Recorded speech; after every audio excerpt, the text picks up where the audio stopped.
উপজাতি থেকে আপনাদের একটা প্রশ্ন আসবে, সুতরাং এটা একটু গুরুত্ব দিয়ে আপনাদেরকে পড়তে হবে। দেখেন, উপজাতির ক্ষেত্রে সব যে পড়তে হবে এরকম কিন্তু না, সব পড়তে হবে এরকম না, জাস্ট গুটি কয়েক পড়লে আপনারা কমন পেয়ে যাবেন। যেমন খিয়াং ইতিপূর্বে কখনো আসেনি, আসার সম্ভাবনাও নেই। গারো আসবে, গারোদের ধর্মীয় অনুষ্ঠানের নাম হচ্ছে ওয়াঙ্গালা। গারোরা কোথায় বসবাস করে? ময়মনসিংহে বসবাস করে, মানে বেশিরভাগ গারো হচ্ছে ময়মনসিংহে বসবাস করে। এটার সাথে জাস্ট লিঙ্ক আপ করে পড়বেন। সবচেয়ে বড় পাহাড় হচ্ছে গারো পাহাড়, বড় পাহাড়ের নাম হচ্ছে গারো পাহাড়। এই তো গারো গেল, গারো পাহাড়, বড় পাহাড়, ময়মনসিংহে তারা বসবাস করে। গারোদের মানে উপজাতিদের ইয়ের নাম কি বলেন তো দেখি, যেটা বলে বিরিশিরিতে নেত্রকোনা অবস্থিত উপজাতি গবেষণা কেন্দ্র নাকি উপজাতিদের কি জানি, এটা আমার মাথায় আসতেছে না এখন পর্যন্ত। মানে বিরিশিরি নেত্রকোনা কি অবস্থিত উপজাতিদের, এটা দেখেন আমি এখন ভুলে যাচ্ছি। এরপর হচ্ছে চাকমা, চাকমাটা পড়ে নেবেন। সবচেয়ে বড় কি উপজাতি, তাই না? সবচেয়ে বড় উপজাতির হচ্ছে চাকমা, বড় উপজাতি অর্থাৎ আপনাদের সবচেয়ে বেশি যারা থাকে সেটা হচ্ছে চাকমা বংশের। এটা হচ্ছে সবচেয়ে বড় উপজাতি হচ্ছে চাকমা। আর তঞ্চঙ্গা আপনাদের এটা দরকার নেই, এটা বাদ দেন। ত্রিপুরা লাগবে, ত্রিপুরা হচ্ছে বর্ষবরণ বৈশুখ যেটা আমরা বলে থাকি। হ্যাঁ, ত্রিপুরা এটা হচ্ছে কি cultural organization, very good. Cultural organization বা সাংস্কৃতিক কেন্দ্র হচ্ছে ময়মনসিংহের বিরিশিরিতে অবস্থিত নেত্রকোনা, যেটা আমরা বলে থাকি। ত্রিপুরা আপনারা পড়বেন বৈশুখ বর্ষবরণ, এটাকে আপনারা মনে রাখার জন্য আপনারা অনেকেই জানেন এই তথ্যটা। বৈশাখী, বৈশাখী দিয়ে তিনটা জিনিস মনে রাখা যায়, একটা হচ্ছে বৈশুখ, সাথে হচ্ছে সাংগ্রাই, সাথে কি সাংগ্রাই,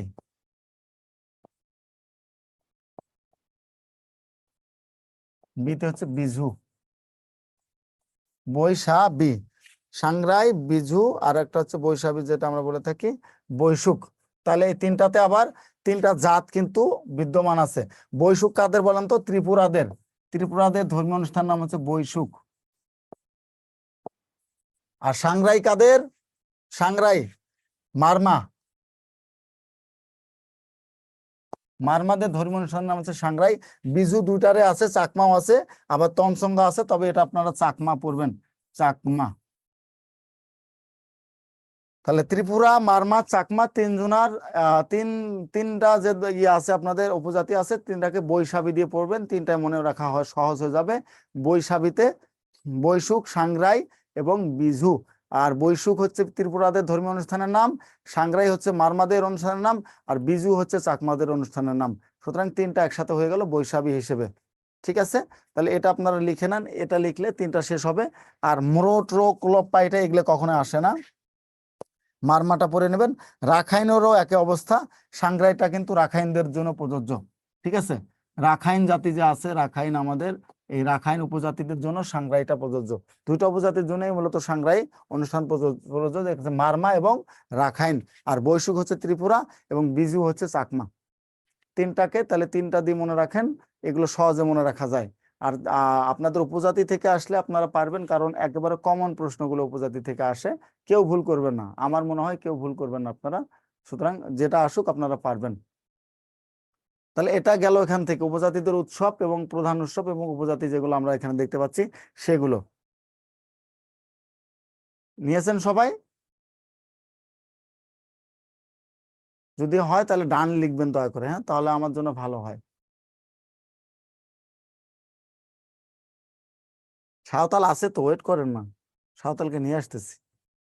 এই যে এখানে সাঁওতালদের ধর্মীয় অনুষ্ঠানের নাম হচ্ছে সোহরাই। এটাতে সহজে জানা যায়, স দিয়ে দুটো অক্ষর, সাঁওতাল সোহরাই, সহজে মনে রাখা যায়। আর এখানে ওটা মনে রাখবেন, ওরাও এবং সাঁওতাল মণিপুরি রাস উৎসব খুব একটা আসে না, ওরাও এখান থেকেও আসে না, পলিয়াও আসে না। পলিয়া কারণ এগুলো খুব আনকমন, প্লাস এগুলো পরীক্ষায় মানে এরকম ভাবে দেওয়ার মতো না যেগুলো আমাদের বাংলাদেশে আছে। আর এখানে মনে রাখবেন, বাংলাদেশে এখন উপজাতির সংখ্যা কতটি বলেন তো? উপজাতি বাংলাদেশে কতটি? 50টি। উপজাতি বাংলাদেশে এখন 50টি বিলং করে, কিছুদিন আগেও কিন্তু 48টি ছিল, এখন 50টি হয়ে গিয়েছে। আর এখান থেকে মূলত মূল মূল যে জায়গাগুলো আছে ওখান থেকে আপনাদের প্রশ্ন আসবে। অর্থাৎ এনটিআরসি এর ক্ষেত্রে এতটা হাই হওয়ার কিছু নেই, এনটিআরসি এর ক্ষেত্রে খুব সহজভাবে উপজাতিগুলো থেকে আসবে, আপনারা পেরে যাবেন, আপনারা সবাই পারবেন। কারণ এগুলো আমি যতগুলো রিসার্চ করে দেখেছি আপনাদেরকে সবগুলোতে সহজ সহজ প্রশ্নগুলো এসেছে আপনাদের জন্য। ওকে, তাহলে এখান থেকে শেষ। এখান থেকে আর এত কিছু নেওয়ার দরকার নেই, 2টা 3টা নেবেন, সাঁওতাল, মণিপুরি এবং ওরাও। আর এগুলো পড়ার দরকার নেই, এগুলো আপনাদের পরীক্ষায় আসার সম্ভাবনা খুবই কম। উপজাতিদের জন্য প্রতিষ্ঠিত সাংস্কৃতিক কেন্দ্র, এখানেও ঠিক সেম অবস্থা, খুব বেশি পড়তে হবে না, কয়েকটা পড়লেই আপনারা সুন্দরভাবে সেখান থেকে কমন পাবেন। আমরা যদি বলি এখানে প্রথমত যেটা আছে দেখেন, ক্ষুদ্র নৃগোষ্ঠী সাংস্কৃতিক একাডেমি। একাডেমি একটা জিনিস, ইনস্টিটিউট কিন্তু আলাদা জিনিস। একাডেমিও ইংরেজি শব্দ এবং ইনস্টিটিউটও কিন্তু ইংরেজি শব্দ, এটা মাথায় রাখবেন। একাডেমির সাথে আবার ইনস্টিটিউট গুলাই ফেলবেন না, এগুলো ভুল করবেন না হলে কিন্তু। দেখেন একই নাম, দুটারই একই নাম, ক্ষুদ্র নৃগোষ্ঠীর সাংস্কৃতিক একাডেমি বিরিশিরি নেত্রকোণে অবস্থিত, আর ক্ষুদ্র নৃগোষ্ঠীর সাংস্কৃতিক ইনস্টিটিউট হচ্ছে রাঙামাটিতে অবস্থিত। আপনাদের প্রশ্ন ফাঁদ, যেটা আমরা বলি, প্রশ্ন ফাঁদ করে দিতে পারে যে ক্ষুদ্র নৃগোষ্ঠীর সাংস্কৃতিক ইনস্টিটিউট কোথায় অবস্থিত। রাঙামাটি থাকবে, বিরিশিরি থাকবে, বান্দরবান থাকবে, কক্সবাজার থাকবে। আপনারা কিন্তু কনফিউশনে পড়ে যেতে পারেন, কেননা আপনারা পড়ে এসেছেন বিরিশিরি, বা আপনারা অভ্যস্ত হচ্ছে বিরিশিরি পড়ে। এই জন্য এই জায়গাটা আপনাদেরকে একটু খেয়াল রাখতে হবে যে ইনস্টিটিউট আর একাডেমি, একাডেমি হচ্ছে বিরিশিরিতে, আর কি, আর ইনস্টিটিউট হচ্ছে রাঙামাটিতে। আপনারা এটাকে সুন্দরভাবে আরেকটা ব্যাপারে মনে রাখতে পারেন, এটাতে এ আছে, এটাতে বি আছে, ঠিক আছে, এ এবং বি, এ দিয়ে একাডেমি আর বি দিয়ে বিরিশিরি, তাহলে মনে থাকলো কি এর পরে বি শব্দটা আসে, এই জন্য এটা কখনো আপনারা ভুলে যাবেন না, একেবারে মাথায় সেট আপ হয়ে গেল, কখনো ভুল হবে না আপনাদের। এরপরে কি আসে, বি আসে, তাহলে একাডেমি বিরিশিরি, আর বাকিটুকু যা আছে সেগুলো অন্যরকম আসলে আপনারা ভুল আর করার সম্ভাবনা থাকবে না।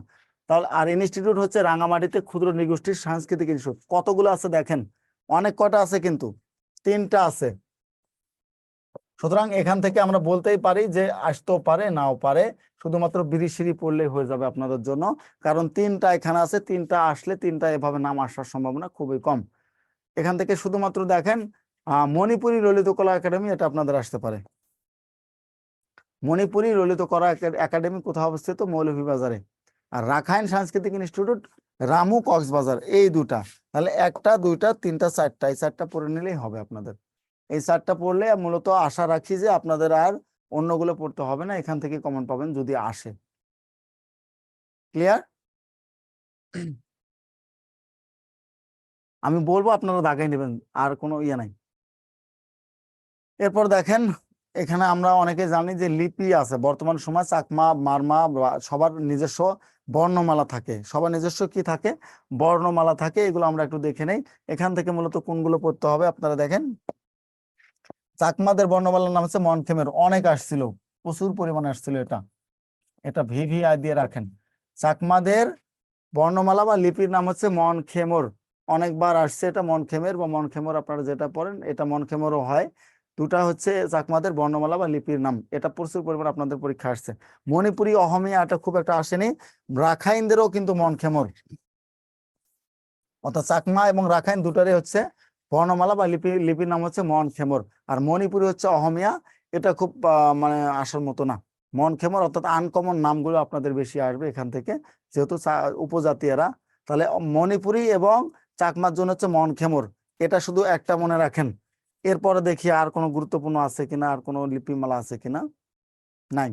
এখান থেকে 3টা আপনাদের দেওয়া হয়েছে, আরগুলো ওরকম ভাবে গুরুত্বপূর্ণ নয় বিধায় সেগুলো দেওয়া হয়নি। আর আমি একটা কথা বলে রাখি, এনটিআরসি লেকচার শিট কিন্তু আমাদের এখানে যেগুলো আমরা পড়াই সেগুলো আপনাদের ওই প্রশ্ন অ্যানালাইসিস করে আমরা বানিয়েছি, কোনগুলো আসতে পারে এই ব্যাপারে আপনারা প্রশ্ন অ্যানালাইসিস করে আমরা বানিয়েছি। সুতরাং যেগুলো স্কিপ করব বা বাদ যাবে মনে করবেন যে ওগুলো এনটিআরসি এর জন্য গুরুত্বপূর্ণ না, তাহলে হয়ে গেল। হ্যাঁ, আপনাদের অনেকের দেখতে পাচ্ছি এখন পর্যন্ত মন খারাপ, এখন পর্যন্ত অনেকের মন খারাপ আছে, সময় লস করেছি, তাই না?